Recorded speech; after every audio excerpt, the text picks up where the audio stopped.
Hey, everybody. It is Bobby Saget here. This is Bob Saget's Here for You.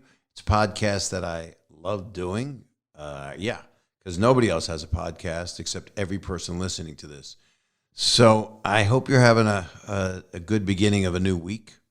The world's crazy, a little bit fucked up, but that would be the world right now.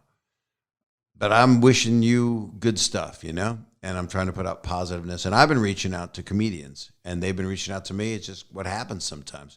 And there's this gentleman that I was told about through my publicist, and then I didn't even think about it of when I would put him on and how. And then he reached out to me because he played someplace that I played on the road. And then it just happened. It was just a weird synchronicitous thing. And his name is Sam Morril, and he's incredibly talented. He's very real and really funny, and he talks about things like mental health and physical health and just his life and dating and honesty. And he's just incredible. I just think he's great. And then I started looking him up at sammorril.com, which is S-A-M. That would be the Sam part. And then Morril is M-O-R-R-I-L. So it's Sam, M-O-R-R-I-L.com. I'm BOBSAGET.com. I'm laughing alone. It's really sad. But he reached out to me on Twitter direct message without realizing that his peeps and my peeps or whatever were connecting us.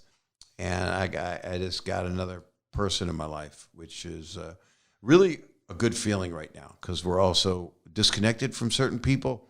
And then you go, I got enough friends. Well, you know what? I don't, because he is just one special damn guy.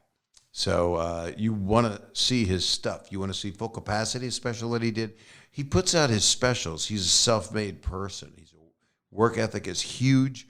He just loves stand-up, and he wanted to put out his specials, and he put them on YouTube. And he did an Up on the Roof one, which he did everybody came back from the pandemic on the New York comedy scene. And it's quite wonderful and real. And there's a lot of people that a lot of New York-based comics that are really important and special. And then I got this. I just loved it. I just recommend this special. So it's there, and you can see it on YouTube, and you can see it at sammorril.com. So I hope you enjoy it. We're about to bring him into I'm about to admit him into the Zoom room. You know what it's like. You hit admit, and then they're in your room in Zoom. So you want to rate, review, subscribe. I'm telling you, that's what you want to do. You might not want to right now, but you want to rate, review, and subscribe to this podcast. Or you can follow it if that's how you're listening to it. That's different. Or you can follow it on YouTube at, youtube.com/Bob Saget. And this is just a really nice conversation with a person that I have a lot of respect for. He's 35 years old. Holy shit. And he's really wise, and he's just here's Sam Morril.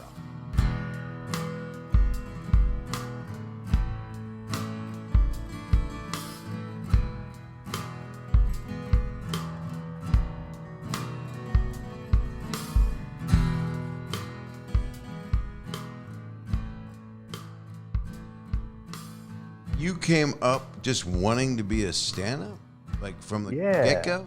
Yeah, I mean, the guys I always liked. I mean, I was always, a New York guy. So, I mean, obviously I love Dangerfield, Carlin Pryor, the obvious ones. But like, Rock, obviously. Dave Attell had such a big impact on me because I remember seeing him in high school and being like, this guy's a genius. Like, I'd never seen anyone he reminded me of Rodney a little bit in how it was just like relentless punchlines. But Attell was so different, and kind of hip and cool, I thought, in this kind of grungy way. I loved it. So and he had mystique. So many comics now have, like, they just bare their souls in a way that's like, it can be fascinating, but sometimes it's a substitute for funny. It's like, well, I was molested. You're like, cool. You still got to have a joke, you still got to say something funny. That's not a bad button for it. I was molested. I was molested, but You know what? I need a joke now. Yeah. I was molested. Okay, where's this going though? I need something. I need some more. Yeah. I loved how Dave was just relentless with punchlines. You know, guys like in the city, like Greg Giraldo, were so relentless with their. Oh God, his loss is shitty. Well, his social commentary, I thought, was just like so good because he was so intelligent, but it was always so funny. Like he never got preachy. He edited enough to keep it from getting annoying. Yeah, because he was such a good joke writer. An influence in Attell. I didn't even think of Attell being an influence on you until now, and it makes sense. I used to open for him, and he was so cool to me. Right. He's such a good guy. I think the really good people pretty much are. Yeah. I haven't met a lot of douchebags that are at the top of the game. And sometimes if they are, it's only because they got other shit on their mind. For sure. But you have like a good heart. Where'd that come from? Why are you a good person? Why do you have a conscience? My parents are good people. I think that helps, my mom is so fucking anxious. She's like the most anxious woman ever. So, you go through periods where you act out, but she was, right. When you have good parents, you kind of, at some point, do turn into them a little bit. So I think, like, I wouldn't say I'm a good person, but I do, they're good people. So I have some of them in me. Why would you say you're not a good person? I mean, it's saying just a weird thing to say about yourself. I'm a good person. I don't know. Well, that's a suspect that you're not if you say that. Well, anyone who broadcasts it loudly, like I remember seeing a guy in a sweatshirt that said feminist, and I was like, I bet you're a fucking pedophile. You know what I mean? I bet you're a rapist. I bet whenever someone's broadcasting just like really good stuff about themselves. Yeah, I've done it by mistake because I've been attacked. So I go, I'm a good person. And then I go, why did I say that? Because that just is like, it's don't take a lie to defensive, isn't it? When you say I'm a good person, it's almost always like in the defense of something. So I don't. But that's because where we're at too. We're at a place where we're under attack no matter what. I'm ready for something, and then I'll let my guard down. I'm on tour now because I want to do a special, and I'm hard hitting it, and I'm like. Any moment, somebody could be angry over nothing or angry over something. And they go, oh, fuck, why did I say that? Do you find you're constantly working out new stuff, right? Yeah, always. It's funny you say that as people get mad, like comedians have some responsibility to say the right thing. I'm like, dude, we got good at this telling jokes in a bar. Like, at what point did you think we were going to be the voice of reason for society? I think Jon Stewart fucked us all over because... Because he was such a voice of reason, and he's also so damn funny. But, right. Then that people got the idea that comedy should be like saying the right thing rather than the funny thing. And I think like you said to me, you're a good person. It's like, yeah, but that shouldn't be what you lead with to me. I think that's valuable, and I also think there's some comedians that are not good people that have done shitty stuff. Yeah. And then maybe they get canceled, but that's just that's sure. Sometimes being a good person is important, but also like I'm not watching a movie like, man, that Tom Cruise is a good guy. Like I'm watching for entertainment, right? Right. So some people, by the way, and I'm sure you've talked to people that go, did you ever meet who famous have you met, or you were on a show and they saw that you met somebody and your mother or some relative goes, are they nice? Yeah. They're always asking if they're nice, and I got to a point where it's like, it doesn't matter if they're nice. Do you like their work? Sure, but also when you say a comedian's nice, that's basically saying they suck. People say I'm nice. When you're like, that guy's a really good guy, you're like, well, you would have said he was funny if he was. I must be fucking horrible. I'm the worst comic ever because they go, oh, Saget, he's a good guy, and then people go, no, he's not. You've been doing it long enough that no, everyone says you're a good guy. Everyone says you're a good person. And for how long you've been doing that, that's valuable. That makes me terrible, really terrible. I'm exponentially horrific. So how old were you when you said I got to do this? So like you're 18? Drinking your non-car 18? Yeah. I was 17. Wow. I didn't. Did I ask you when a man touched you or when you started doing stand-up? I was 16. I win. No. Was he a club owner? I started 18 at the comic strip in New York City. Right. I was in high school still, and a bunch of kids came out to see me that from high school, and they all laughed. So I did well. I was terrible. I done open mic right before that, and I bombed so hard. I was awful. But Which you have to do. I mean, everybody's, you know, like, I like it sometimes. Now I enjoy it because I know that there's no way I won't get out of it. I will get out of it. Even if I have to tap dance with some crowd-pleasing thing that I know is there in my arsenal, or something that why do I have to do this? Why is this where we're at right now? Do you feel like that now? Do you feel that you can not bomb? No, I bomb all the time. I know. I think bombing's good. If you never bomb, it means you never write. Like, there's some comics who have like a perfect 45-minute set, and those are the comics that if they hear someone do a similar bit to them, lose their mind. And I'm like, well, if I keep writing and someone's gonna yank one of my bits, there's the internet. It's just happens, of course. So if you keep writing new stuff, you won't be too attached to the stuff that inevitably will get yanked. But you have a wisdom that's, you're 34? 35. Fuck. You have a wisdom that I didn't have. And I got sucked into the world of commercial television, which is a gift. And then people would go, I grew up on you. Sorry. I didn't think you would watch that. You watched the video show probably. No, I watched Full House when I was a kid, of course. Yeah. Wow. I remember seeing it. I was probably reruns when I was a kid, but it was... But yeah, I mean, I watched it all the time, of course. Jeez, God in heaven. A lot of people, at the time, the way that it felt for me, a lot of guys watched me on the video show and a lot of girls watched Full House. So I don't know if there's anything you want to tell me about yourself right now. I'm a woman trapped inside a man's body. And by the way, who isn't? Yeah. Everything we say can get canceled. It's unbelievable. It's just, no. I'm riffing. And but that's the thing too. Is like but it's not true because I don't buy it. I think people, everyone's gonna have people come after them at some point, but how much of it really sticks? I mean, I don't know. It has to be real. I mean, it has to be. I do think like certain people get, like I get nervous about that like one size fits all condemnation system where like you see someone like Shane Gillis on the same cancellation list as like Bill Cosby and Harvey Weinstein. You're like, yeah, this isn't fair. Yeah. One, this is like an SAT question. Which one doesn't fit, So, yeah, but I also think like, it's weird when people say like, well, what's gonna, I don't know what the goal is. It's like, do you want people to be better? Do you want retweets? And do you want followers for it? Because there's some people like they're comedians, but all they do is like try to get people in trouble. And I was like, well, you got to write. There's a lot of that. Some jokes. You got to write some material. You can do this. Their life's none of your business because they're not doing anything. Literally everybody is an armchair critic. Everybody. I used to be able to be on Twitter and just put a joke out because I thought some guy's going to his car in the mall.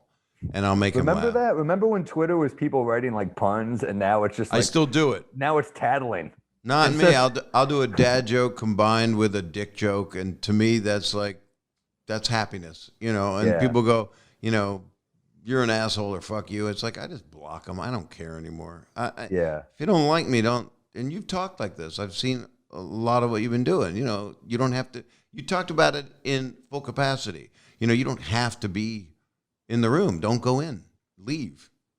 Yeah, it's just weird, like everything we've been through in the last year and a half to go to a show and to get upset after all this shit. It's kind of like, all right, well, this is it. I guess that's your prerogative, but also you got to look at yourself a little bit. Like I watch movies that I don't like, and I'm not like, I don't write a fucking letter to the director. I'm just like, that one. The problem is now there's so much free content that people think that their time is money. Like not only did you see a movie or whatever for free, you're actually angry that someone wasted your time. Well, turn it off. You don't have to watch it. There's so much good shit out there. Yeah. But see, that's the thing that I like about you is it is a positiveness. And were you like that? Because I was kind of really positive as a kid, until I found out about 9 or 10 that the world can be really shitty. And then everybody started dying in my life. But then that made me more of a comedian because of the darkness. Did you, where's your darkness come from? And were you joyous initially? Yeah, I think I was I was pretty happy as a kid. I think there was a period in my 20s when I was just on the road doing horrible club after horrible club, and you get to a breaking point where you're just like, you start snapping on the crowd a little bit. Like you're almost like, it's almost too soon. You see it coming, so you just throw the first punch. And yeah, I think I got a little angry on stage for a while, but I also had to like take a step back and be like, well, it's my choice to accept these shitty gigs. So you kind of have to look at yourself too, right? I'm choosing to tell jokes in a place where people don't really respect what I do, you know? So, isn't that weird that still exists? Yeah. But it doesn't, you're starting to get to a level where you don't have that much anymore, right? No, most gigs are good, but the second I was like, I think I can get vaccinated. I told my agent, I was like, I don't want a week off. That's what I just did. Yeah. So I haven't taken a weekend off since April right now. And I've just been going hard, and that's I love it. So interesting. I'm in the same place. And you want to act too, though? I know you're an actor. I don't really act that much. It's not a passion of mine. It's not something that I feel I need to do. But just because I sometimes I see people that are actors first do stand up, and I'm just like, all right. And I'd be that for them. So I don't, it's not something I'm particularly great at. So why waste if someone's like, you'd be great for this, I'd give it a shot. But going into those auditions and just watching them be like, I'm just like, this is a lot of my time. And well, it also it can hurt you emotionally. I mean, it really does hurt you, especially if you're opening yourself up to play the part. It can, and the key is to not have it affect you at all, literally. And that's a real cool place to get to. I did like the work. Writing better than acting, though. I like writing stuff more than. Now I see you walk around with notes. You walk around with you've got all different stuff. You like the smaller memo pad kind of thing. I like the one that fits in your back pocket but it's still 7 by 9 or something. It's not tiny. Yeah. It's almost a journal. I like that one. Right. Flimsy one. Do you have a bunch of them? Is that what you do? You replicate that? I do that. I do like a Microsoft Word doc. I email it to myself. I have it everywhere because I don't want to lose thoughts. But yeah, and then I'll just revisit them if they're not funny, and I'll just have places to start. Because when you're starting a new hour, you're just kind of like, what did I start a premise on that never really got finished? And that's kind of what it's funny. You're kind of starting each hour with your shittiest stuff from the last hour, right? And but then you either find out if it can float or not. And my new material I like better than my rooftop material. I didn't get to hone that as much because I was only doing roofs. But then now, how long? So that's up on the roof, and that is on your YouTube page, which is you've done something. When people go, there's so many people that become YouTube stars, that become stars, but they do. I mean, they do. There's people that are YouTube stars that become filmmakers or they're actors. And they either have a shot or they're gone because it was the thing that they did that got a lot of hits, and people, whatever, TikTok, wherever the hell that come from, whatever the next format will be, that'll be huge. But you've really, truly, you're a total self-made person. Well, that's not entirely true. I mean, Amy Schumer produced my first special, for Comedy my first hour Central. special. Yeah, and I did a half hour with Comedy Central before that. And so you're not self-made. Amy Schumer created you. Amy Schumer, I came out of her womb, and no, Amy was super generous. She really was really good to me, and was really, really cool, and so that helped a lot. Cause had you been opening for her? Had you been touring? I'd done some gigs with her, and she's so fun to do the road with. She's so cool. But yeah, I had opened for her for a bit, but then you kind of look at the next step after. So I'd done 2 Comedy Central specials that no one watched, and because they're on TV, and it's like, well, that's just, you don't get. It's so weird to put out an hour special, and all your reps are like celebrating, like you did it, and then you're on the road, and you're like, no one's here. So right. I kind of just realized the next hour I had, I was like, man, I really like this. That was called I Got This. And I was like, man, I really like this material. I Got This is great. Thanks, I Got This is as good as anything I've seen. I mean, I can't believe you watched all this stuff, man. I watched all this stuff. I don't want to talk to you unless I've watched you because it seems rude, and I don't have to do a podcast so I can just get guests and see how many views I got or whatever. I do it because I want to do it, and I don't. And it seems to be growing. Whatever they tell me, I don't care. I just do it because I grow from it, you know. Yeah, and it's fun. It's fun. And have you done this whole thing, podcasting? Yeah, sure. You know, I do one with Mark. Are you doing it now still? Because that's what I don't know about you. Yeah, Mark Normand and I do a podcast where we drink every week. Cause he's right. Okay. I didn't know that was still going on. Yeah, and then I do one where I just talk basketball with my friend Stavros Halkias because we're both obsessed with basketball. So we just needed an outlet. But yeah. Is it because you're a tall Jew? You played and wanted to do it? Every Jew wishes they played in the NBA. We all, and then we all have a rude awakening where we have back problems at like 23. Yeah, no, I love the NBA, so I'm obsessed. And Stavros is he's one of the funniest people I've ever met. Right. But I mean, you kind of have to make your own stuff now. I mean, the I got this thing kind of came out of. I told my agent, I said, well, I want to shoot this for someone, and she said, you've got no offers. And I was like, all right, well, why don't we go to LA and maybe run it for, you can get some people to come out and see what happens. And she said, I got them, they're all there. I thought I did a couple of shows at Dynasty Typewriter, sold out, hot crowds, and really happy with that hour. And she was like, man, it was great, you really did a great job. And she's like, still no offers. And I said, all right, well, let's run it in New York. So we did it again, and HBO kind of nibbled a little bit, but then she was like, they really like it, but they're gonna pass. I was like, that's all right, you know. And then how long ago was this? 2 years ago? Yeah, a couple of years ago. And then I just said, well, I'm just gonna shoot it and put it on YouTube. And she was like, all right. And I said, and she was, to her credit, she was pretty supportive about it. You know, right. It's weird when agents are like, they see no money in it, and they're just like, I think that's the right thing to do. Because I kind of was just like, well, I don't want to tell these jokes anymore anyway, so I may as well just put them into the universe. And so I shot it, and with my own friends, you know, Jason Katz and Ryan DeVere and all these guys in New York, and we just shot at the Comedy Cellar. And then Comedy Central has a YouTube channel with a huge subscriber base, so they ended up saying, we'll put it up.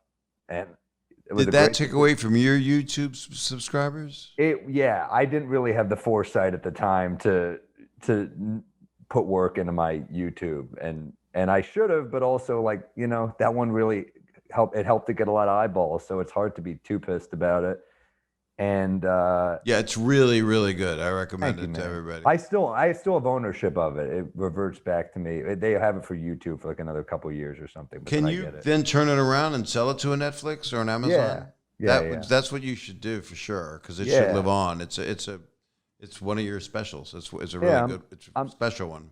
I'm happy with it. I think you just need those. You know how it goes. You need those reps at the club. So I'm gonna do one early next year that I feel like is going to be pretty good, but it's so hard to do. I mean, the pandemic was, I mean, how much time did you take off for the pandemic? It's crazy, right? It was 9 months till I got out, and then I did it a little bit. I went to one, I saw what you were doing on the roof, up on the roof, was like, holy shit. You know, you were in the trenches. That's trench work. You didn't stop. I mean, the weird thing is, it was really fun. I mean, that was the thing that it was stressful because I was kind of like, well, I didn't know I was going to shoot a special that way at first. I was just kind of like, let's just document this, because who the hell knows what the hell's going on. So my friend Matthew Salacue starts filming me, and then he just brings a friend who shows up with a drone cam, and I'm on the roof like, is there a little helicopter? Like, what the hell is that? And it was awesome. It was so fun, man. So I call it just a amazing thing I never want to do again. Like people, when it came out, people were like, come perform my roof. And I was like, oh no, that's never happening again. That was great. That was great for a minute. I don't want to. Germ warfare. That'll be in gas masks. We'll be at the hazmat suit special. We will. But it's all going to happen. It was so fun, but it is really painful seeing some of those jokes.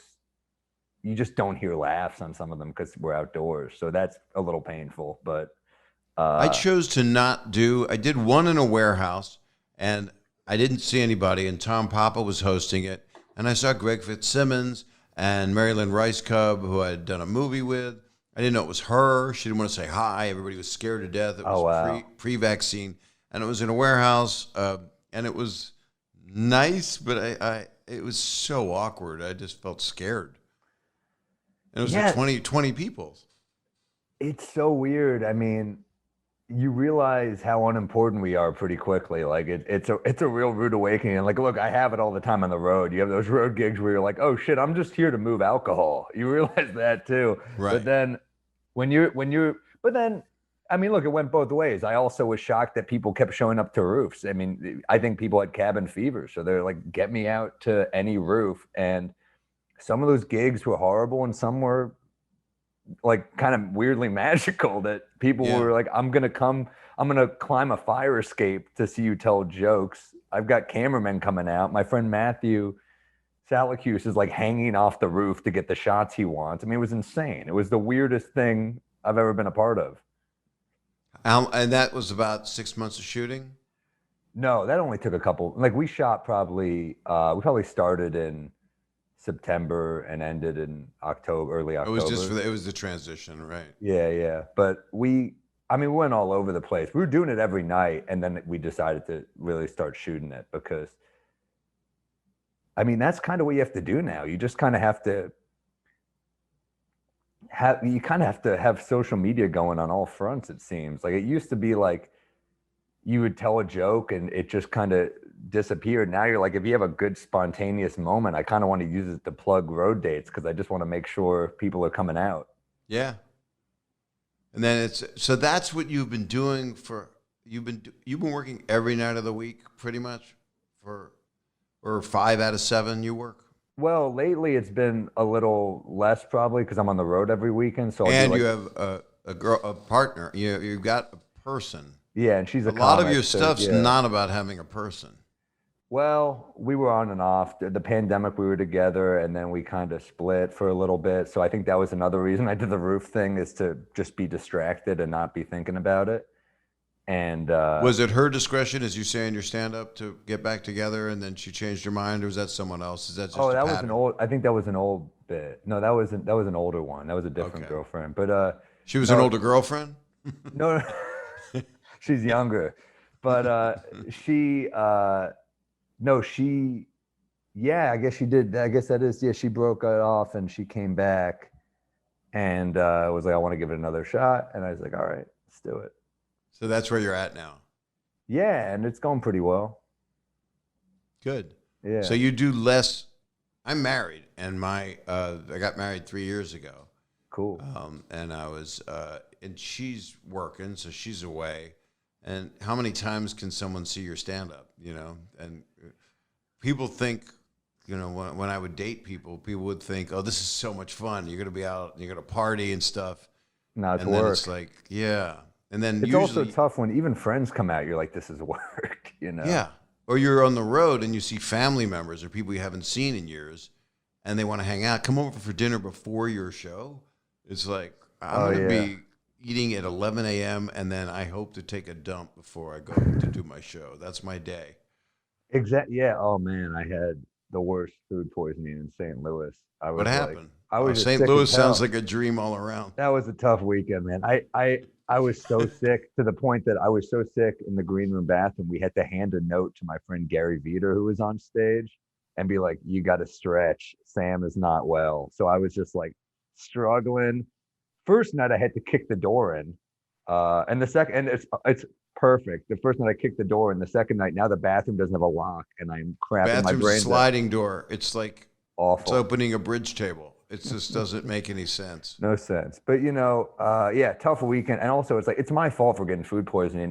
I ordered a rainbow trout in St. Louis. Like, what was I wait thinking? a minute, not at the club. No. We went to what I thought was a nice restaurant, but St. Louis not exactly known for its seafood. I don't know what I was thinking. There's water. I mean, they do have, I guess, it's a lake trout, but it wasn't. It wasn't.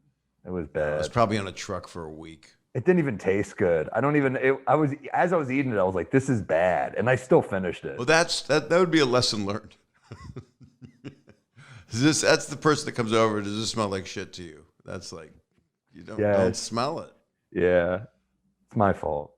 I actually am loving the road. I'm wondering what's going to happen after I shoot a special. Where have you been? My God, I was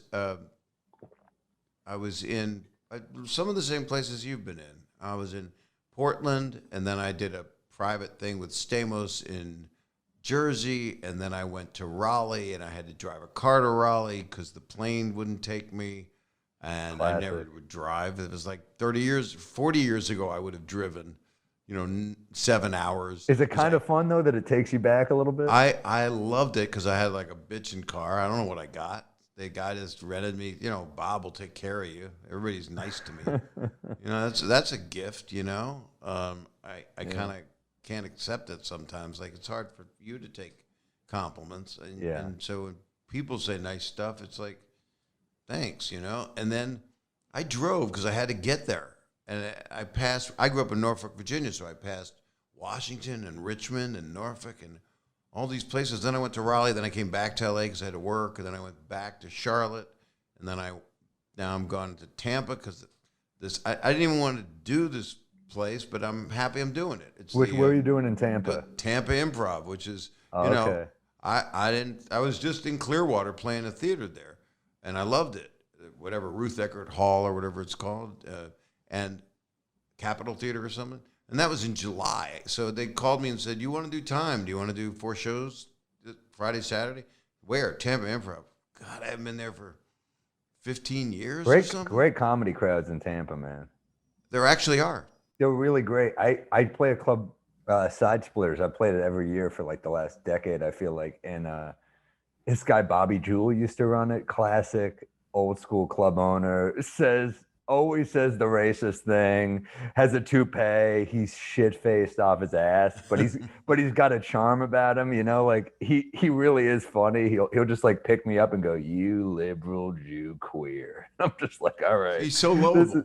This is the dude. I mean, you just called him out. I have a feeling the woke people are coming after him right now. He sold the club. He doesn't care. And they'll find him. He also thinks he's cancel or retire. Dude, by the way, that's the punishment, that you retire. He's retired.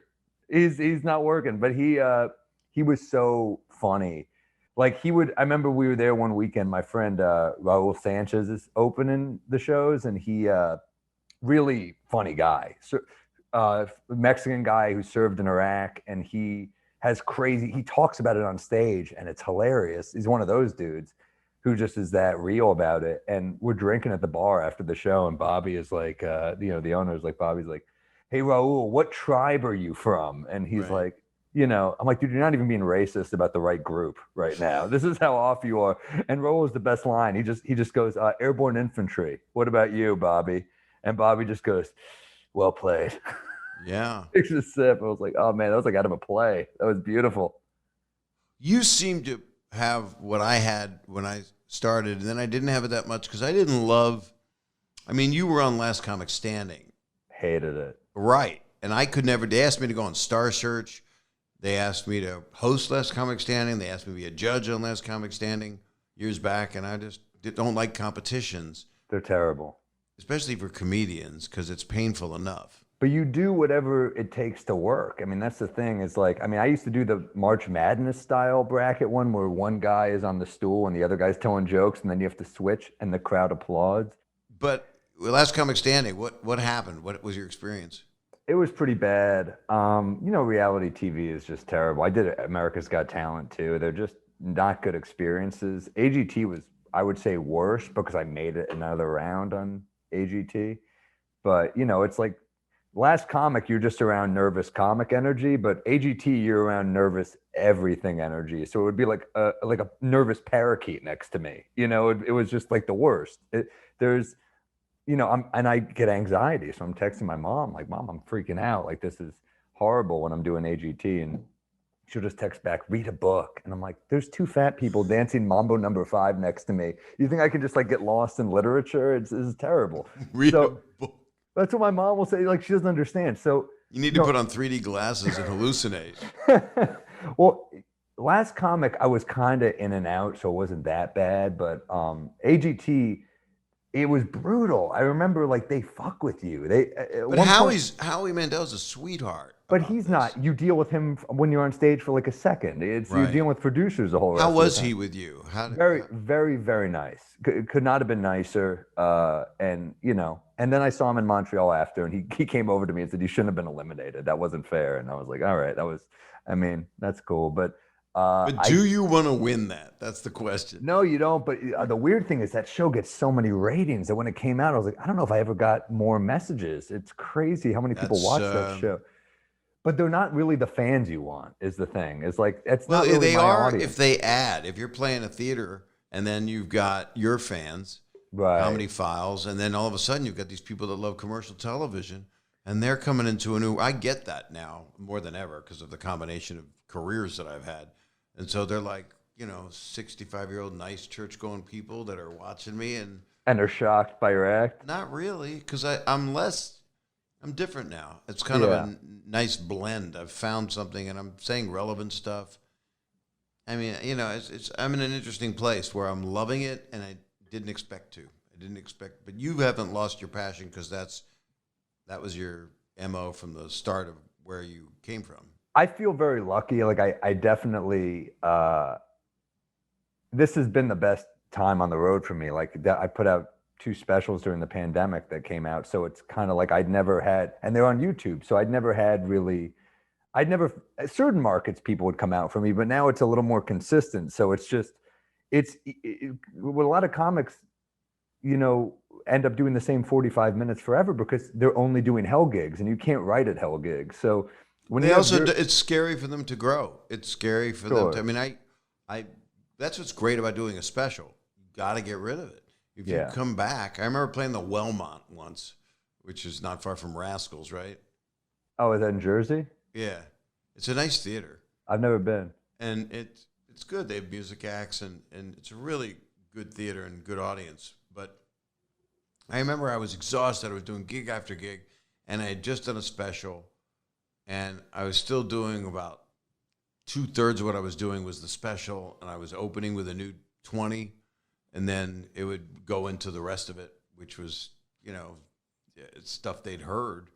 And then some guy yelled, "This is the same shit from your special." And then I was like, "Oh, well, I'm sorry. I've been trying to write, but the special just aired, and I went and did a gig." Jesus. Started explaining why I didn't have a completely brand new hour within That's 6 hilarious. months. That's such an honest way to handle it. I think also Didn't help. but don't you think sometimes they want old material? Like sometimes they'll scream out an old bit, and it's weird. Musicians like Billy Joel can get away with doing the same songs for like 40 years. Well, and I do comedy songs, so sometimes they want me to do a couple of them. So, I always do them in all my shows. I remember the Backstreet Boys one. Yeah, I can't do that anymore. That was, parody, of course, which is the lowest form of comedy. But that was a good one. But it also is totally, I mean, I canceled it, for things that were said in it. Sure. I'm just done. And I'm writing original stuff that I'm really proud of that's really good. So that's, But do you do stuff from these 2 big YouTube things? You've got crossover jokes, a couple of them in both, as you're working on them, and then you do them.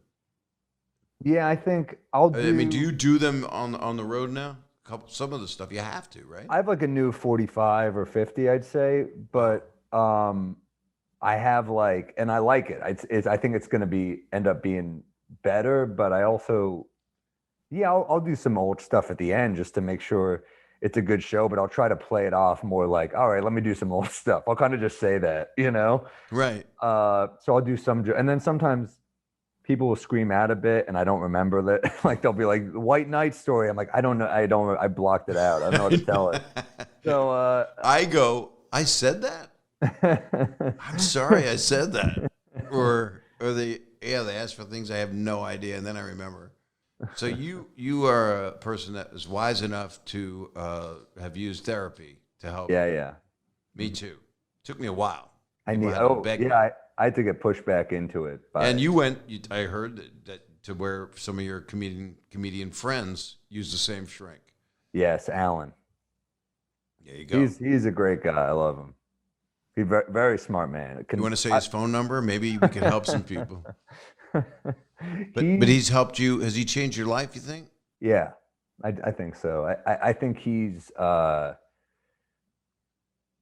just kind of gets it. He just kind of gets comedians, and I think, not to say we're all the same, but he gets the lifestyle, and he gives good advice. I think he's made me a less anxious and a better person. I think he just identifies things that I wouldn't identify, patterns, and he's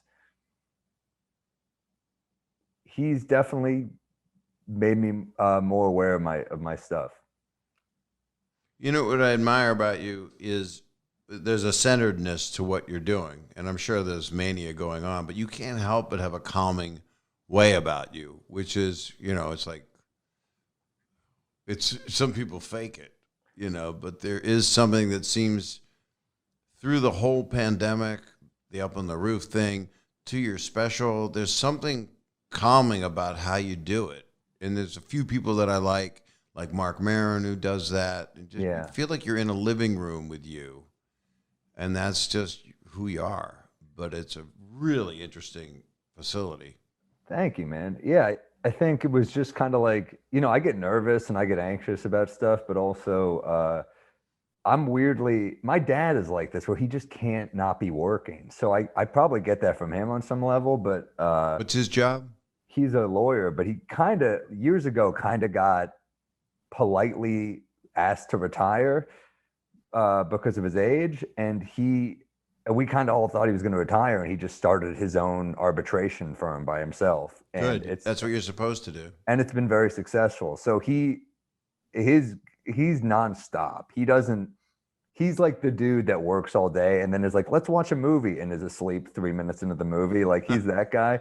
So he works so hard, and my mom's an artist. So I think there's I probably get a lot from both of them, where my mom is so creative and my dad is a workhorse. So I think I see him kind of calm. He's calm by work, and I kind of have the same thing. Like, if I have such bad ADD that if I don't have a regimented schedule, I'm a mess. I'm going to do nothing with my day.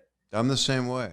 It's like I was directing a movie a couple of years ago, and I was in it, and they said, you're not going to get any sleep, and you're going to be working every second. And I said, I better be, Yeah. Please, just, I don't want to be doing anything but this, You're a good director, man.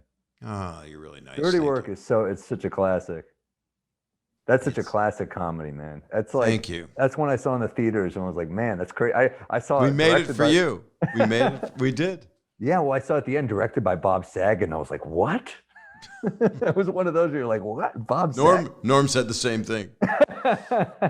we reduced told a story about how you guys casted him in it. Yeah, we fought for him. I love Artie Lang. I love Artie Lang. I've been talking to him, and he just did a dedication to Norm on his podcast. It was great. I loved it. I love him very much, and I've been, I think a lot of people care about him. And he's been, he's a strong guy. He was so nice to me when I was a young comic, and it's like, it meant a lot. And he's a good guy. He really is. He was so funny how we met him. I mean, we and he talks about it, how when we were doing Dirty Work, how we were casting. And I just thought he was the right guy. And we went He's a great actor. He was adorable in the damn thing. Really funny. Bed? I don't need a bed. That's a good impression. That's pretty good. I love Jack Warden in that movie. I mean, it's like, we were lucky. I love movies, man. It's funny. That guy's in so many 70s, 80s classics. Best movies ever. All these great Sidney Lumet movies. The Verdict. And we had a guy named Martin Walters who worked as a production manager for Sidney Lumet. Wow. And it was pretty amazing. And he's Bob Saget's directing Dirty Work. I worked for Sidney Lumet. What the hell happened? What happened to me? And today I understand it more than I did then. You see yourself directing ever? I mean, it sounds like you love that. I love movies. I just don't really know enough about directing, but I love movies. You could read a book. I probably could. No, you can't. No. You could read a book about screenwriting, but that doesn't help. I read a lot of books about just like old Hollywood. I love those old. Right. I just read one called The Big Goodbye. That's so good about like the making of Chinatown. It's so good. if you're into movies. So cool. There's a version of that book. You open up, there's like a gram of Coke in the back. There's a little reservoir back there. Because that's what the movie was funded by cocaine, I believe. Oh yeah, Chinatown is, geez, God in heaven. It's film noir. I love noir. That's like my guilty pleasure, man. Old detective stuff. So what is it? You love the camaraderie. That's what you're talking about. I missed it so much. I mean, there are people that, you talk to all the time. I mean, I got phone calls during the pandemic from people I never got phone calls from. That was kind of part of it. But then, you go to the clubs for the first time in a year, and there's people that I didn't really talk to on the phone, and who, you're like, man, it's really good to see your face. I miss these people. So, yeah, I love it. I love the ball busting that, like I remember my first night auditioning at the Cellar, how nervous I was and how scared I was. And Keith Robinson is just fucking with me the whole time. He's just, I didn't even know Keith. That was the fucked up part. It's like, I don't even know this guy. And he's just mocking me. And he just goes, look how scared he is. And people are laughing. And I remember looking back and like being like, man, that's fucking hilarious that he did that. That's like I like hazing that has a purpose, that's kind of like inclusive. He's actually loosening you up. He's loosening me up. He made me feel like a part of it. And I mean, Colin Quinn would shit on me they all just shit on you. That's a birthday present of Colin's doing that. For sure. I mean, that's saying I like you, man. For sure. Quinn, Attell, like the way these guys would just kind of shit on you. Like I really miss it. I remember Mike Vecchione, who's a great comic. We're smoking cigars outside the Cellar one night. We're both many years ago, 7 years ago. It's my birthday. He had cigars on him, so we just started smoking cigars on the steps. And Attell comes out of nowhere and grabs my shoulder. He goes, "Hey Sam, you had a good set, but it wasn't that good." Just lines like that. You didn't have a baby. It's like When did you get into the Cellar? When was that? I think it was 2010. So it's been a minute there, and I was so nervous, for sure. I was one of the first of my friends who worked there. A couple of people who I knew were there. I knew Nikki Glazer, she was working there. I knew Dan Soder, he was working there. But other than that, I think I was the first of my friends to start working there. And then my friends kind of slowly started trickling in. Did you, because when I would go to New York, it was the Improv when it was there, and Catch. Catch was the club. So I guess the Catch was the Cellar of its time. That's even the Cellar will say that. They said Catch was the spot, but over time, when you get all these comics coming back, I mean, what Louis did for the Cellar, I mean, it was already kind of blowing up, but when Louis did his show there, I think it like it gave it this kind of aura that to me it already had, but I think to maybe like I was scared of the Cellar. I wouldn't hang. A lot of young comics. Well, the Cellar don't lie. Well, I wouldn't hang out there. A lot of young comics would hang there and try to like rub elbows. And I was like, I don't want any part of this shit. I don't want anyone to know my face when I come in from my audition. I want to be some guy who has a good set. And they're like, where'd this guy come from? I don't want to be some guy be like, yeah, fuck it, throw him up. I wanted them to be impressed, But now you love the whole scene. I mean, when you do a set, will you hang out for 90 minutes at least? It depends, just because I'm gone so much. But like, pre-pandemic, absolutely. But now I've just been hitting it so hard on the road. I have a girlfriend. I have, Does she go with you on the road? No. She's playing theaters. Do you know Taylor Tomlinson? Oh, I didn't know that. Yeah. She's doing great. I didn't get the whole 411. I really got to get into the relationship stuff. I go more to she's wonderful. She's great. Great comic. Yeah. And, no, I mean, we kind of go do our own thing and then meet back in either New York or LA, and it's fun. It's good to be out on the road. It's good for me it's good to do things that part of your body is resisting, because, and I mean that only in comedy, not in sex. But go do sets. Go do the things that you're like, shit, I don't really want to go to Toledo this weekend. Well, it's like, well, you might get like, I was kind of dreading St. Louis, but I got some new tags. I got probably a couple bits out of it. Like, you also could work for the fire department. You broke a door down. You know what trout not to eat. Oh God, how invincible did I think I was that I could eat fucking St. Louis trout? I deserve. That swims downstream. Ugh, it really did. Have you guys Uh, toured together? Have you thought about it, you and Taylor? no, we haven't. It just doesn't make sense, But it's also just like she's got her road buddy Dustin Nickerson, who's a super funny comic. She brings on the road. They've been friends since she was like a kid. Yeah, but I mean, if you have your guy, you could make it a double bill and just lose the other dude. hit him to the road, man. No, I like doing I like doing my own thing where I can kind of break an hour and just keep trying stuff. But and also she's doing such big things now. Like it's good for her to do her own thing, and it's good for me to do my own thing. You guys could be like, I don't see them touring together, but Joe Coy and Chelsea Handler are they dating? They're serious. Wow. They're in love. Wow, good for them. Which is good. I wish happiness for both of them. Chelsea sure. I adore Chelsea, and she's she enjoys enjoys sex very much, and I think as you should. I don't have any video proving that they have sex. That's a weird. I enjoy sex. It's like it's. I find sex pleasant. You really found a way to stand out there, man. That's a fucking sex is a divisive topic, man. I find sex very soothing. Just everything non-sexual. So, do you have any videos of you and Taylor having sex? No. No, I keep them all up here. That's for you. That's for me. Supposed to be for you. I'm sorry I brought that up. I am going to run some stuff with my wife and I. She's really? Pissed. No, I can't. This is a visual podcast. Why not? I just looked at a picture of my mother. That was like the most really? Here she is. She's no longer alive. Oh, I'm sorry. Look at her head. It's as round as mine. It's so weird. Yeah, she's gone. I'm sorry. Oh, no, it's not your fault. I know. If it is, I'd hunt you down. Yeah, dude. John Wick 2, starring Saget. John Wick 4. I don't know why I said 2. It's like, aren't there like 8 of them? Yeah. The new one's coming out, which they keep making. It's so funny. For a while, Keanu was like, people were like making fun of him and stuff. And now he is so damn cool to me. Yeah, he's awesome. He is awesome because he's got a centeredness to him. There's something about him that he's walking the walk.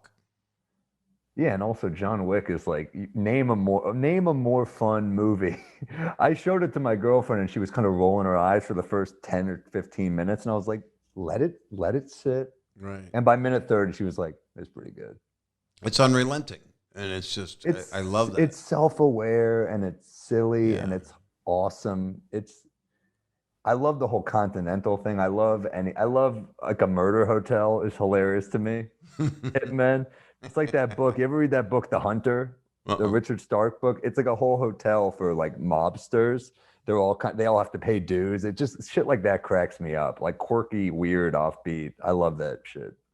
The Kingsman is one that has elements like that to it. It's so tongue in cheek, and yet you're really invested in it. Yeah. Did you like that? I didn't see it. I should see it. Oh, it's your favorite. We're going to actually put this out, and that's all. The title's going to be how you Sam Morril, but it's spelled Morril. I know. Did you think of changing it to an E? No, it's one of those things where my dad is just like, it's Morril, and I'm like, well, it's not spelled Morril. He's like, well, it's Morril. I'm like, cool. I'll just correct everyone who I meet for the rest of my life. Well, at least you don't have a name that's like insane. That's where you're numbered. Something. I know, that would suck. That'd be horrible. Although back in the day, my people were numbered. It was. I'm sorry about that. My people as well. Yeah. Yeah, and your number's up. Wow, just to think of, you can't do. I don't know. I'm having less satisfaction out of doing dark humor than I used to, because it's kind of I don't want to say that so many people trigger it as taking the fun out of it, but I don't want to hurt anybody. I think like mean humor done poorly bugs me. Yeah. So yeah, I want it to be. If you're going to go Holocaust joke, I want it to be worth it. I have Holocaust jokes in my new act that I think are really funny and really kind of different angles. So I'm actually happy about them. But when I just see like people trying to like I hate the word trigger, but trying to do that to people Yeah. lazily, I get really annoyed by it. I like thoughtful, offensive jokes. Same. But also you went through a period where you were clean. You went through a period where you were kind of dirty. So maybe it swings back and forth, don't you think? It does. And that's where I'm kind of at now. During this new whatever I'm rolling, whatever show it is, wherever I'm at, it changes constantly. Totally. And it's thoughtful, and then all of a sudden I'll throw in, whoa, that is really fucked up what you just said. And they like it because it came out of here, and it shows that it's like I'm doing different styles of comedy within my one major style, whatever my personality is. I'm just more doing what you're doing, which is talking and being yourself. It's not like, and I am putting on a show. I know it's a show, but it's more like an experience with, I think, in a way. If you do a dark joke out of nowhere, though, after doing a lot of not dark jokes, it kind of, in a way, packs way more of a punch. And That's what I'm doing. I love that shit. So That's what I've been doing. yeah, I like to kind of plan the set in that way where it's not, if it's relentlessly dark, it's like no one wants to, it's like sometimes you're like, I love Bob Dylan, but like sometimes you listen to a straight Bob Dylan album and you're like, I need something else. I need, Yeah, there is there's a heaviness. there's a heaviness, and there's a, I don't want to say monotonous because he's a genius, but it's Yeah. here I'm comes another I'm song. not knocking Bob Dylan here. No, but we can't do that because he's one of the best things that ever existed on this earth. yeah, Besides, for sure. besides genital warts, I vote for Dylan over genital warts. anal warts. I think he's better than both, but I don't want to rock the boat here, but I'm more of a Dylan guy. How about fucking amazingly fresh trout? Can't What would you speak. do for? I've never had it. Have you ever had a good meal? Are you a panhandler? Man, that's the hard thing when you go on the road sometimes where you're like, this is a 4-star restaurant. And you're like, is it? Right. You still love the camaraderie of comedians, even though you're out on the road. Do you feel like you're kind of a person that's like, I don't want to say, I'm not going to say young prince, but you are a guy that, are you a guy that kind of likes to have everybody together and they kind of, they sense that you like that, so they gather around you? Does that kind of seem to be what happened to you? I don't think so. I think I was going to say nobody would do that. No, I think, but you go to the cellar, you go to these clubs, and it's good to see people, and then you start chatting, and it's, as you said, like sometimes the more people that are there, sometimes the harder it can be, kind of, for me. But just because we all get the hang always gets a little watered down the more people that join it. You have a one-on-one, like this conversation, if we had a third person in here, it would just be a different dynamic, but Yeah. when you all know each other, it can be nice. And the thing about the cellar is usually we all either know each other or we want to know each other. So if I see a new comic in there, I do want to talk to them usually. I want to know. I remember the guys doing that to me when I was new there, and the fact that they knew my name meant a lot to me, so I want to know people's names who work there. I think it's important to keep that I cringe at the word family, but like it is kind of a weird, fucked up family, at the clubs. We're all weird people. You kind of all, so many of us, I think Dina Hashem, who I do the road with a lot, and she's in the doc, she's really funny. I think she said something about like how she never felt understood until she found this world of comics. And we kind of all lost that for a year. So I totally related to that. Like I definitely had good friends, and I still have good friends who are not comedians, but there is this weird intimacy. Like how weird. I've never really talked to you, and I feel like it's so easy to talk to you. And there's that's some the weird thing. There is the thing about that, right? It's really interesting what happened with this, how this happened. My publicist, Michael O'Brien, works with Pam, who's lovely, and she's a publicist, and they had sent me an email about you and said this is a special. These are his YouTube stuff, And then you followed me, and I guess that was the connection that happened on Twitter. And then I just really quick had already looked at some of your stuff, but I didn't realize it came from them. I just had a senior moment, and then I forgot that they were the people that recommended that you be on my podcast. I didn't know they did that. I just was like, oh man, this guy was just the same club at me. I want to talk to him about it. Now that is, you're right. There is a thing. There is Yeah. a synchronicity there that's really interesting. And then we talked about it. We're not going to tell anybody what it was, but it was not a pleasurable experience. And and look, I've done St. Louis a million times. I love. Oh, now I'll they go know back. what it is. Nah, it doesn't matter. We played the Trout Factory. The Trout Factory is a great club, though. And the bathroom there is great. And and look, maybe the Trout will be better next time.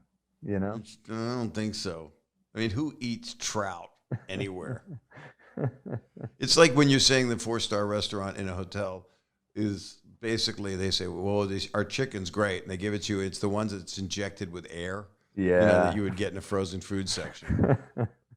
I travel like a bitch now. I have to stay in a nice place. I can't. That's good. It's not a bitch. You deserve it. You're worth it, My man. whole thing is that popcorn ceilings. I can't do the popcorn ceilings that they just sprayed up there. I need a decent hotel, and I'm not a, so many years, you do the road for so long as a comic that you don't realize that they've been treating you badly. So I'd be in these hotels and be like, I don't want to be a diva here, but I feel like this is a bad hotel. And then you're like, yeah, $42 a night in Philadelphia. It's probably not a great hotel. Let me look at, so you start to realize that you've been living badly, and you're like, why am I always cranky? You're living like a murderer. Dude, this is like where you would, it is. It's like if I was a serious actor and I wanted to get inside the head of a serial killer, this is where I would stay. No, you're in a Coen Brothers movie when you stay in these shit. God, a guy's knocking with an air gun. He's going to take my head off. It's going to be awful. And then Louis Black just goes, like, get the bus. I love the bus. I'm not getting on a bus and having Does he do that? Yeah. Goes on the bus. He does a tour bus. Yeah, and I've done it opening for other people. I've never done it myself, but I didn't want to do it because it was like, I don't know. I don't mind a plane. Yeah, I'm okay with a plane. I want to get places quick. I want to get into a comfortable bed. I want to have a gym. Yeah. I just want to, and I do press when I go some places so that I can just do it quick and make people happy to see the show. Let the city know I'm there, because it's like, I'm not there to do invisible shows, Yeah, gotta plug, man. I mean, I kind of want to be on the road every weekend. So like, is every weekend gonna be a home run? Of course not. But you get things from every weekend. Everything. Every time you go on stage, if you can get one thing, yeah, that's kind of. And you will. You just will, because you're gonna. That's the fun thing about figuring out bits, is you'll try a new line here, try a new line there. Like, you need to try at least a few different things every set, or you're going to become an alcoholic. Those are the comics that are shit-faced because they're on autopilot On stage. Yeah, for sure. So you have to change things up to keep from being bored. It keeps you engaged. I can't drink a beer on stage. I can't drink a shot. People in the audience, I saw you drinking a shot because you're celebrating too. I mean, that was different. What was I drinking a shot for? I think it was coming back after the pandemic. You were on stage. I don't think you were behind this plexiglass, but I saw you drinking. Shot? Yeah, you were drinking a small. Oh, you know what? Governor. I was sipping on a whiskey. Yeah. Okay. Was it Governor's? Yeah. Sometimes on a late show, I'll have like a whiskey or something because I just like, they're drunk. I want at least have like be on not on their level, but like something. It's a not give a fuck at all. But I drink so much coffee before shows that sometimes I need something like a whiskey to come down just a little bit. Do you ever do the Red Bull? I hate it. Do you? Bad, but do you do it? No, I don't even like the taste. I like the taste of coffee. I love coffee. You eat bad trout. I don't think your taste means anything. It's definitely questionable, but I love coffee. I drink so much coffee. Yeah, I love coffee too. I can't drink it into the night because then I can't sleep. You do Red Bull at night? I have before a show. You're the oldest guy who drinks Red Bull for sure. Well, the dumbest thing is I could have bought into the company. Really? There were 20 people that were giving 20 grand each. And they delivered it to my office. And I took a sip of it. And I said, this is terrible. This is going to give people heart attacks. My dad died of a heart attack. No fucking way. It does fuck up your heart, though, they say. Well, with vodka, they were saying it was the biggest problem. But I said no. That Red Bull is now in my rider.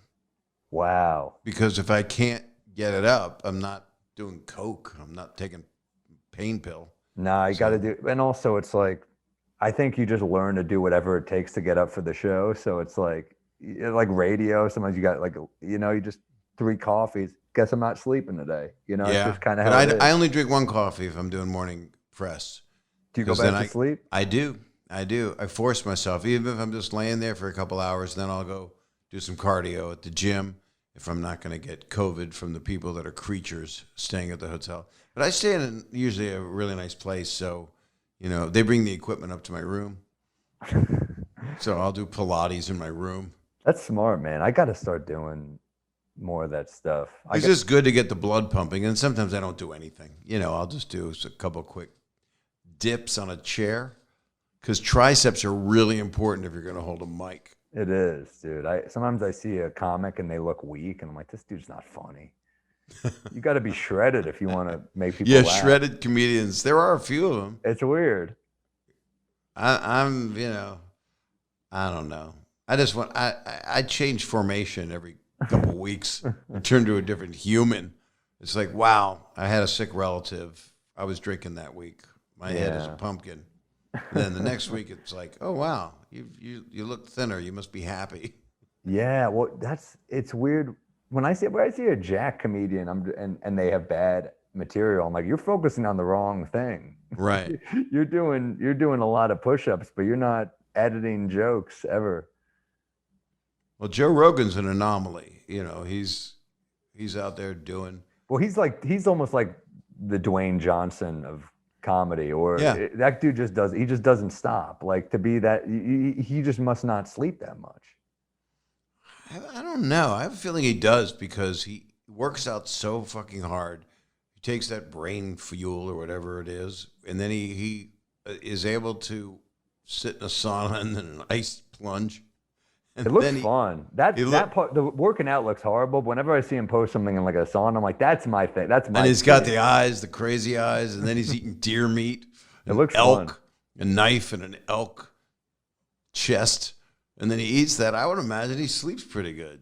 Yeah, he is way more of a man than I am. I look at that shit. I'm like, that's like a real man. I'm like, I can't fix shit. I'm like.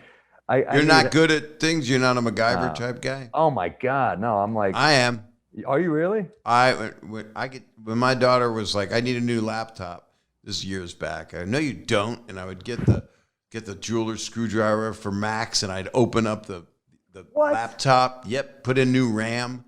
Put in a new hard drive. Nope, I build shit. That's incredible. Yeah, I built an amplifier when I was a kid. And in an electric shop, I built a TV, but it was a kit. So I had to solder it and shit. I would not have guessed it about you. But it's one of the only things I can do. I mean, just that and, adult films. You're good at those, though, dude. I've seen those. Those are I'm off camera a lot. You are, but, when they cut to you, you're bringing it. Well, I learned that cringe face, And then I have a European guy do my voice. My friend Tom McCaffrey used to have a joke where we go, I was watching, one of those pornos where the guy is masturbating in the corner, and I was like, why do they do that? And then I realized it's so I have a character in the movie to relate to. He's your protagonist. It's so, I don't get that. I don't. It's so weird. No, it's what floats our boat. Some people like it. Yeah. You talk about porn. Sure. I mean, I'm a road comic. It's like, I feel like that's the best case scenario is I watch porn occasionally. Like, I'm not doing anything that bad, but yeah, occasionally throw it on. You have all that downtime. Yep. And then I find myself, because I'm out there, I've never had so many airplane stories. I know. I just don't want them, but they're my version of them. They're there. They're there, and people can relate because they are not. The whole audience isn't traveling like we're traveling. They just aren't right now. But It's really interesting. Well, that's the problem with doing the road like we're doing the road is like you don't want every bit to become I was flying the other day and then I'm at this hotel and then this guy comes up to me after the show. It's like you're just I become can't a help comedian. it. I can't help it. And still, it's okay because I'm figuring how to weave it. Yeah. Which I want to know, do you plan, if you're going to do, when you shot your special, did you do 2 shows or did you just shoot 2. 1? You did 2. Oh, you got to do 2 because you did it like a right on special. You did it properly. You gotta always do 2. So if you flub something, you could retake it. So if you There was a better order. Well, also, yeah, if there's a better order. Also, if you don't love the crowd, you gotta make sure everything is right. You gotta do 2. You have to love them. At least 2. At least love 2 of the people. Oh no, at least 2 shows. Some I people know. do a whole weekend. But I mean, I remember. I remember Louis C.K. years ago said to me like, I was taping a special and he goes, you're gonna kill way harder on the late show, but you're gonna use the early show because the early show you're saying everything perfectly and on the late show you're just too loose and it's not you. And I was like, oh wow, he nailed it. But then you do use a couple things from the second show that you had that high energy for. For sure. But that to me, I was like, I was so conscious of it. And then I looked at the footage. I was like, oh, wow, even being conscious of it, he was right. Yeah. Bill Burr's out doing, he's very special. And he's out working on a brand new thing because he's prolific like insanity. It's not inspiring, Louis, man. You know, it's so inspiring. And I've talked to him about it. And he's just like, well, he's going to shoot it again. Yeah. You got to wear the same sweatshirt, bro. You know, it's like, it's so funny because when you talk to a person like that and you get to know them and they're a friend, you realize, wow, there's so much more vulnerability. Yeah. In the craft of it alone we're living it. I mean, I'm living it. I came home to my wife after this past weekend and she's like, you're home now. Can you just stop? I know. I went, no, I've been rolling this shit in my head. It's not like Lenny Bruce says I got 23 hours to kill. It's like I got 23 hours that I want to kill. I want to kill in a good way with the audience. We don't turn it off, and it's like that. We're not easy partners. You know, that's the thing. Is like we're not easy to be with, and I mean, yeah, I think Bill is such an amazing combo of vulnerable and also just like confident, and it's why he's so great. I mean, his jokes are incredible too, but I mean, his last special, Paper Tiger, I was like, oh man, this is like really special. You know, it's really one of the best. Yeah. Our friend Mike Binder directed that. And Mike is one of the first comedians I ever saw. He was 17 years old and I was 21 at the Comedy Store in LA. And he's from Detroit and he's a filmmaker, you know. So what do you're leading toward another special. That's what you'd be doing, and then keep doing what you're doing to grow who you are and grow your comedy and grow your fan base, which is happening. Yeah, slowly but surely, but it's fun. It's fun to watch. Like, I'm like, oh wow, it's nice that each time you go back to a club, it's better than the last. Right. Now, do you see yourself going from here to doing do you make this a YouTube special? Is that your intention right away? Yeah. And I would think because of what's happening with Up on the Roof, I Got This, Full Capacity, it's just gonna, now you've got a brand already. They know where to find it. They know what it is. It's just gonna grow, right? Yeah, it's funny how many comments you see that are like, "Where's your Netflix special?" And you're just kind of like, "Is YouTube not accessible enough for you? It's free." You know, I mean, it's like, yeah, I kind of am doing this because they didn't want me, and that's fine. They've got 1 million people, so it's kind of like, all right, this is where I'm going to end up, and maybe it's for now, maybe it's permanent. Either way, it's working. Oh, it's not permanent. There's 1 million things. Would you ever want to host a talk show? I don't know. It depends on the talk show. You know, I mean, I think. Do you want to invent something for yourself? I mean, you're really great on camera. I'm thinking of making like an amplifier or something, just putting it together. I don't know. Follow my footsteps. But I think, you know, you just gotta, the material just gotta live. It just gotta go. So if it's ready, put it out. So, Yeah, I'm gonna do this one again on my own, and I like doing it on my own. I don't have to. I can put it out whenever I want. I remember I recorded an hour for Comedy Central. They're like, it's gonna come out in 9 months, and I was like, 9 months? Are you Right. kidding me? So I like that I could put this out in 2 months or in 3 months, or I could put it out tomorrow. Like I like that I have control over that. So yeah, that's pretty cool. I think that I do it my way, and you just kind of there's something kind of punk rock about it. I love it. Yeah, also it's a testament to just a true artist that has control, and most people don't have that. And And also, I just don't think the streamers promote your work properly. Like, sure, well, Netflix. Netflix gives you the 1 week of press. Well, Netflix also like pushes you. That I see. I think they do I mean, a that's pretty the good best job place with to it. be because you're worldwide. That's You're worldwide, but then like HBO, are you really up there? Like they make great stuff on HBO, but are you promoted there? Amazon, they make great stuff there too, but are you like I remember going through the stand-up specials on Amazon and all the logos looked exactly the same. And I was like, what a right. horrible way to promote specials. There's so many great specials on here. Like it's like Gaffigan and Eddie Pepitone and these great comics. And it's like they should be promoted, in unique ways because they are unique and they're so different. Um, They so don't I have don't the like best that. menu. Amazon's not great on the front menu. Well, for Bosch, they do make our specials look like Bosch. Right. Right. Um, Give us some Right. Titus Welliver love here. Come on. Yeah. Uh, My last special was an Amazon release, and they were good to me. It yeah, was, I was in the because all you're not the. in the warehouse. You're right. By the way, I have outside an Amazon box that's been there for 3 days. I'm just not getting it. It's bottled water. I'm just leaving it. It's Is probably it? it's trout. After this, no, you deserve to go out with Taylor tonight and have like a great meal. Something like We should really. do something good. Yeah. Maybe we'll double date sometime. I'm sure she'd love that. You tell me. Yeah, Let's do it. she's awesome. Let's do it. Okay, so let me just make some restaurant reservations. Can you hold? You didn't know. I was like, what about Bob? Like all needy.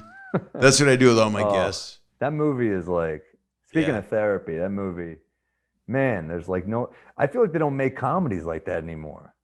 we need them bad. We need them so badly. You know what the problem is? It's the same problem with stand-up is that Netflix and these companies just look at data rather than, but like, guess what? You make a hit by making a good movie, like that Andy Samberg movie, Yeah, Palm Springs. That was a hit because it was just a good movie. yeah. You got to make more good movies like that because they're like, well, this will do well in Sweden. And you're like, who gives a shit? Make a good movie and it'll do well in Sweden. They pay Bruce Willis to be in his 3 scenes, and then it's an action movie all of a sudden. It's been so long since it's weird when you watch a good comedy because you're like, oh shit, someone made a good comedy. Did you see the Ryan Reynolds one? I didn't see it. Is it good? I have to see it. Everybody tells me it's wonderful. Oh, okay. So, and it just came to the world of Apple, so I'm able to watch it now and buy it. I like Ted Lasso. You texted me about that the I other day. love Ted Lasso, But and you're talking about edginess. That show makes you feel good, right?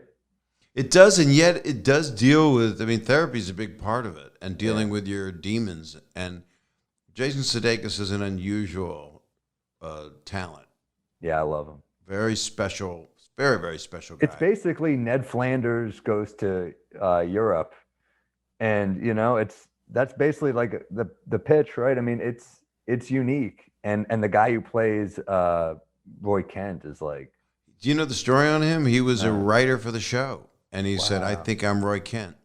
And they said, "I don't know." And he says, "I'll tell you what. I'm going to put myself. I'm paraphrasing. I'm going to put myself on tape and on video tape, and you're going to watch it. And if you think I'm Roy Kent, then I'll be Roy Kent. And if you don't, we will never discuss it again wow, because he is." And then they just said, "You're Roy Kent," and damn, he is just. It's so magical what he does on there. yeah, he's my favorite character.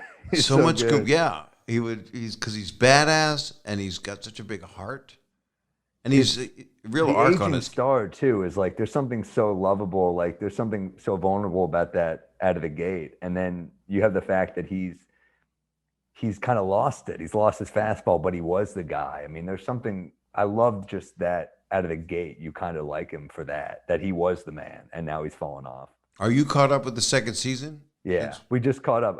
So I got you text me, I think Sunday, and we hadn't watched it yet, but then we watched it. And it was fine, wasn't it? It was great. I love it. I think the show is. There's only one left at the moment. So. There's another episode? Yeah, there's an 11th. It felt like the finale, so. It's not. Because it was that would be a hard ending. Yeah. I don't want to spoiler alert, but. Not happy. I was pretty Cloverfield like spider comes down over the entire stadium. I was not happy with one character. No, me either. That guy's a dick. Yeah, which means look how involved we are. Yeah, no. How well crafted the ensemble is, and the season 2 really got better and better and better. It just something. I don't want them to stop making it, but Jason says we'll do 3 and then we'll see, which is the smartest thing you can say. But he's not premeditated. He is just an artist. He's great. He's fantastic. Everything. So, well, I'm gonna go watch him and masturbate, and then I'm gonna put a Ted Lasso around my penis. So I hope you have a great night, and I'm gonna tell everybody to watch all of your shit, and I look forward to seeing you in person. You too, man. Yeah, we'll do dinner next time. I would love it. We'll go to Lowry's on La Cienega, which is the biggest prime rib. No, we won't. But we'll go somewhere, I don't know, wherever Taylor says to go. I'll do whatever she says. Sweet. And my wife. That's what I say too. Right? You have to. Yeah. Yeah, I'm going to do whatever my wife says in about a minute. It's a pleasure, Sam. You too, man. Yeah. Thank you. Damn, Sam Morril is one hell of a special person. You got to watch his comedy. You just have to. Full capacity, up on the roof. I got this. It's really, really special. His specials. I mean, to be self-made and to be able to put things out on YouTube, and he's just a solid, really funny, smart stand-up. Who's honest and is just constantly working. And I don't know. We don't even know each other, and it just happens. So, thank you guys. Thank you guys for listening to this. I hope you're hanging in. Hope things are going good.